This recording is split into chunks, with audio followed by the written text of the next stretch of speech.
Ken Trahan with Lenny Vangilder. It's our First NBC Bank weekend preview brought to you by First NBC Bank with 35 locations throughout Southeast Louisiana and into the Florida Panhandle as well. Spreading, growing, efficient, outstanding. First NBC Bank, proud sponsor of SportsNOLA.com. The New Orleans Pelicans are back in action Friday night at home as they host the Boston Celtics. And then, of course, on a back-to-back, the Memphis Grizzlies come in Saturday night. Lenny, the problem here is back-to-back, obviously, but more than that, you got to focus on Boston and not look ahead to Memphis because every game's important. Yeah, it's a key stretch here. You got 4 and 5 days, back-to-back at home, and then get on the road on Sunday for a back-to-back Monday and Tuesday. So let's see just how they play this because again, there's Anthony Davis is one game back at this point. It was a sensational one game.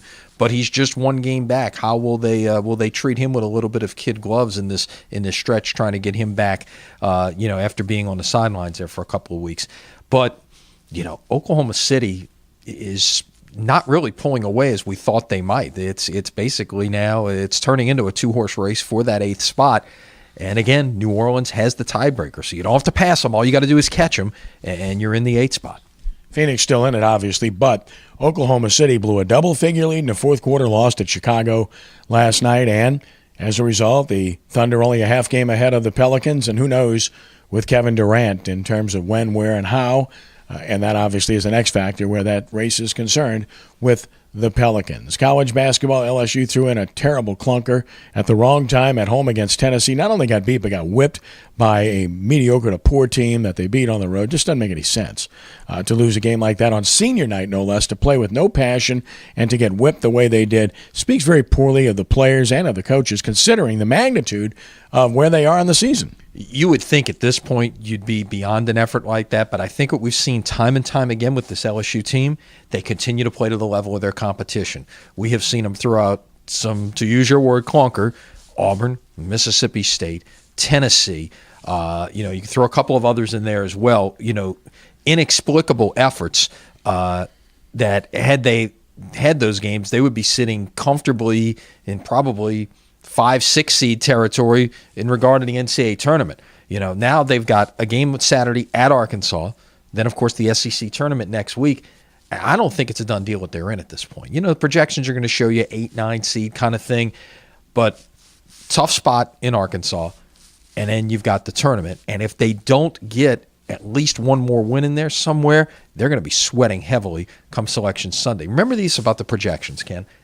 That's assuming that there are no upsets in conference tournaments that take one of those, champions of a league that would get in otherwise, and that team gets beaten. All of a sudden, a conference like that is getting 2 bids to the tournament, which takes one team off of the bubble, so to speak, and knocks them out of the field and into the NIT. Yep, we'll see. Of course, where women's basketball is concerned, Tulane and their American Conference tournament, and basically they have to win it if they want to get into the NCAA tournament, although the women's NIT is certainly a possibility. Yeah, they have hurt themselves at the end of the year here. And while their RPI is sitting about 50, and they're in a situation where they just haven't beaten the teams in the top 50 of the RPI. The Connecticut's obviously hard to beat, but even the second-best team in their league, South Florida, has handled them very well. And they're gonna open up. They stumbled down to a 6 seed, so they've got to play in the opening round against a Houston team that they should handle easily. Saturday against Tulsa, a rematch game, could be a very key game for them. If they win that and then get to the semifinals against South Florida, I think you got to put them solidly back on the bubble. But again, the same thing we just talked about with LSU. You never know what's going to happen in these conference tournaments, which is going to, knock people off of there. Yeah, LSU in the same boat. They're sitting on the fence as well with the SEC tournament underway in Little Rock, and they need perhaps one more win here to solidly put themselves in the field. And, of course, locally, the GCAC tournament going on at the Convocation Center at Xavier University. Xavier, Dillard, Suno all represented, and beautiful building. Good to have that event here again this year. It is, and you get the chance to see the number 1 team in NAIA, Talladega, who's here in town, and number 1 seed in the tournament.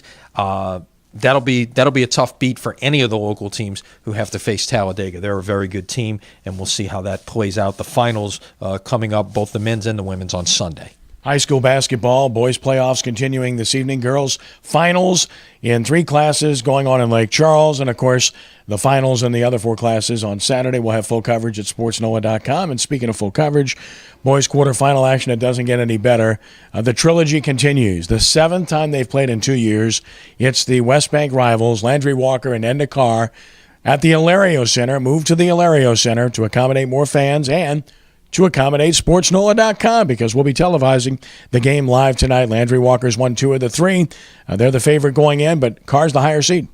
Should be a good one. Anytime these two teams get together, it should be good. Great rivalry. The Battle of Algiers, it just heads west on the expressway. Over to west we go, and you figure it's going to be a great atmosphere. You'll have the call tonight along with Mr. Kirkwood, the Holy Cross coach. Should be an outstanding atmosphere for high school basketball. And let's give kudos to Rock Wildbacker and the Carr administration. Amen. They took this game out of their home gym to the Hilario Center because they knew they had a big event on their hands and wanted to get as many people in there as possible and create a great atmosphere. More schools need to do what Carr just did this week. I couldn't agree more. And again, we salute Enda Carr High School for a great move. We really look forward to being part of that at SportsNOLA.com. High school baseball, and we'll have a radio game Saturday between Brother Martin and St. Thomas More, 4 p.m. on WGSO 990 AM as baseball action continues with tournament play basically all over the state. And, of course, next Tuesday night we'll kick in with baseball coverage on SportsNOLA.com and then Wednesday on WHNO. Right, the first NBC Bank Prep Showcase gets underway for the month of March. We'll have 4 games, bunch more in April. It is here upon us. Let's just keep our fingers crossed that the weather cooperates. But a good one coming up Tuesday night.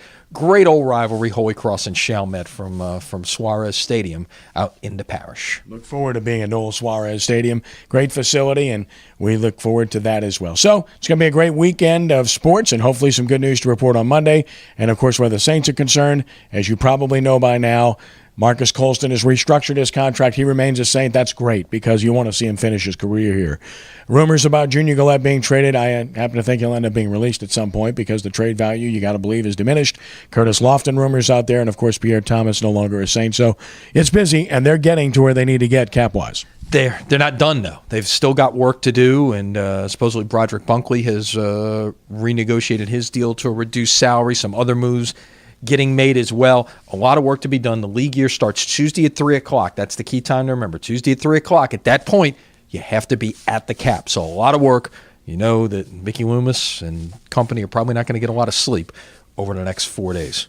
All right. Great weekend indeed. Lenny, you have a good one. Yep, we'll be watching a lot of stuff tonight. Of course, college baseball as well. What a great college baseball weekend. LSU and Houston. That'll be some interesting baseball at Minute Maid Park. Yeah, a little revenge on the mind there for the Tigers. We'll see what happens over in Houston. All right. That's our First NBC Bank weekend preview brought to you by First NBC Bank with 35 locations throughout Southeast Louisiana and the state of Florida. That's First NBC Bank, proud sponsor of SportsNOLA.com. For Lenny, I'm Kenny. Have a great weekend, and God bless you.